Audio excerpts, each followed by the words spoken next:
My name is Brother Casimir Zielinski. I am a fifth year seminarian of the Order of St. Paul the First Hermit.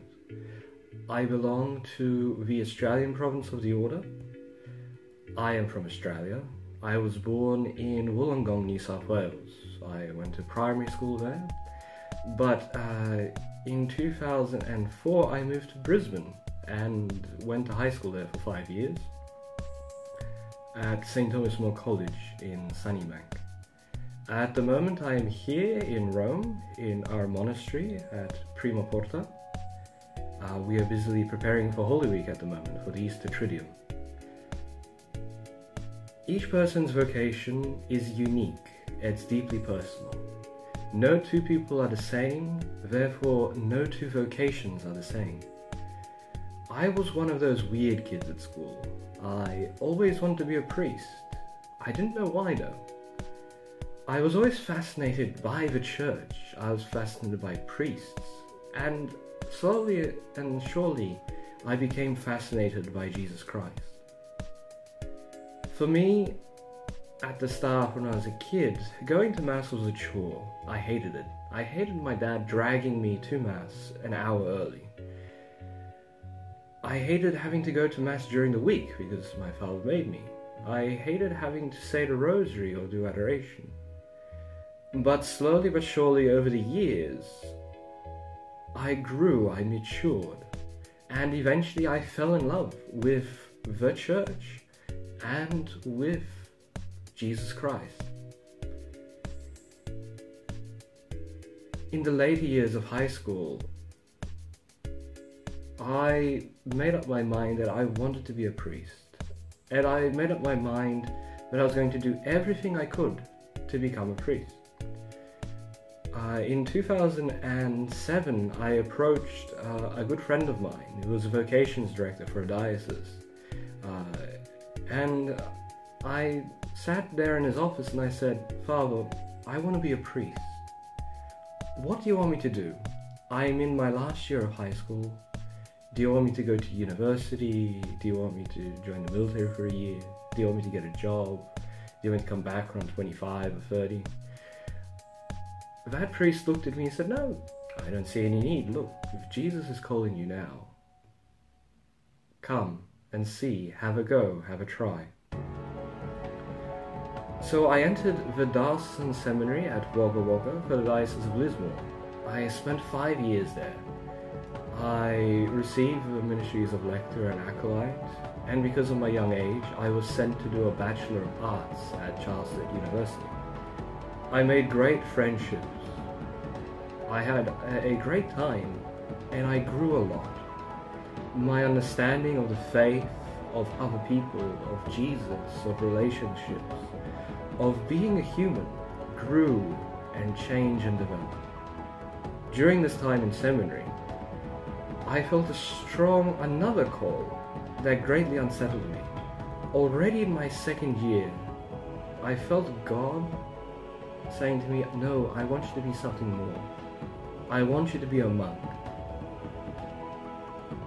In the first year of seminary, when I was studying Australian church history,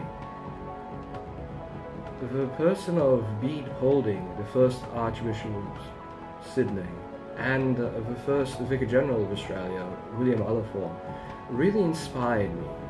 Reading their autobiographies, reading things about their life, particularly about Oliphant, who calls his autobiography "The Devil is a Jackass," I felt myself more and more drawn to the particular life that they led, of being monks, of solemnly praying the Liturgy of the Hours each day, of living in community, of meditating together. And I was also inspired by the strong missionary zeal to go out, to preach the gospel to Australia, to build the Australian church. During these years, I wanted to forget about these feelings. I tried to bury them, but they kept coming back. Year after year, they kept putting me through crises, through difficult moments. And constantly I heard people saying to me, why aren't you a Pauline? Why don't you become a Pauline monk? When I was in Kempsey for my pastoral placement, I visited one of our monasteries then. I came back and I told the parish priest about it, and he said, "Why don't you join them?" After 5 years in diocesan seminary, I didn't know what to do. So I prayed to Our Lady of Częstochowa to help me discern my vocation. If she wanted me to be a Pauline, she had to do something about it. And she did. All of a sudden, I was given an opportunity by my superiors to take a year out from the seminary, to have a think about a few things, to grow a bit more. And I knew at that moment that that was what Our Lady organized for me. So I took that year, and I spent more time with our monks at Penrose Park. And then I petitioned to be admitted to the order. I thought, let's see where this goes. I'll spend a year here, and if it doesn't work out, I'll just come back to the Diocese of Lisbon. So in 2014, I spent several months at Penrose Park as a postulant, and then the order sent me to Poland for novitiate. Novitiate was a trying time for me. I grew a lot. I learned how to read and write in Polish. I learned how to work on a farm. I learned how to look after chickens to pigs. I once shoveled 4 tons of manure in a single day. But through that time, I grew closer to Jesus than I ever have been. Every day, meditation for me was an adventure. I could feel Jesus speaking to me. After I made my first vows, I knew that this was it. This was my vocation. The province has sent me here to Rome to finish my studies in theology at the Angelicum. And it is an adventure. That's what a vocation is. It's Jesus asking you, come with me on an adventure.